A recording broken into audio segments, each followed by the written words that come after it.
کورد لە ڕۆژاوای کوردستانی ڕژدن لەسەر سیستەما فێدرالی بۆ پاشە ڕۆژە سووریای ئەو داخوازی دێ داوی جڤینە خۆدە دێ چاچۆڤەیە پرۆژەیەکێدا ڕادەستی رووسیای کردنا پەری سێ هەفتیان لێ بنگەها سەربازیە رووسیا لە حمیمیم وەفدە گۆژە حەفدە حەزب و ئالیێن ڕۆژاوای کوردستانی پێک هاتبوو دەگەل بەرپرسێن رووسیایدا جڤیان تەڤیگۆ رووسیا حەزبێ ناوانە کەسێژی بانگهێشت کردبوون لێ ئانە کەسێ بەشداری نەگر و سەردەمجیش بۆیە وەگەڕاند گۆجڤین لێ ناوچەیەکە دبن دەسەڵاتە بەشار ئەسەد دەهاتیە ئەنجامدان ئاجانسا سپۆتین یا رووسی لێ سەرزمانی فەوزا یوسف ئەندامە دەستەیە دامەزرێنەرە سیستەما فدرالیە باکوورەی سووریایە گۆبەخوا ئەندام بوو دوێ وەفدیدە بەڵاوکریا دێجڤینێدا ئالیێن کوردی پرۆژەخوا دەربارەی پاشە ڕۆژە سووریای ڕادەستی ئالیە ڕۆسی کردنا لێ گۆری پرۆژەیەژی داخوازیên سەرەکەین کوردان ژڤان خالان پێک هاتنا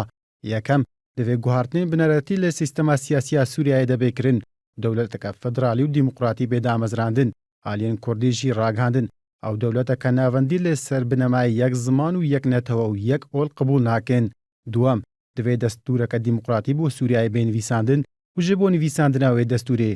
دەوێت لێژنەیەکە هاوبەش بێبێکانین ئالیێن کوردی هەروها ئەو دەستورشی ڕەتکردن کۆ ساڵە 2012 هەنجالی حکوومەتە سووریای بەهات پەسەندکردن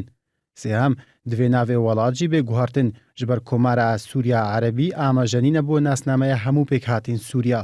چارەم پێدوێ لە هەمبەر هەبوونە هێزە تورکیا لە سووریا و هەندێک هێزێندن ڕێشوێنن هاوبەش و گشتی بگرنەبەر پێنجەم تەڤەهیاوان ڕێکەفتنین دژی گەلان و بەتایبەتیژی لە دژی کوردان هاتینە ئەمزاکردن بێنە هەڵوەشاندن حکوومەتە سووریا هەیە هاژی دژی ڕامانە سیستەما فدرالیە ji بۆ پاشە ڕۆژە سووریا و بەریا ماکێ بەشار ئەسەد جارەکە دن دژایەتیاخوا بۆ سیستەما فدرالی نیشاندا و ڕاگهاند کۆ کانتۆنێن ڕۆژاوای کوردستانی تشتێکی دەمگینە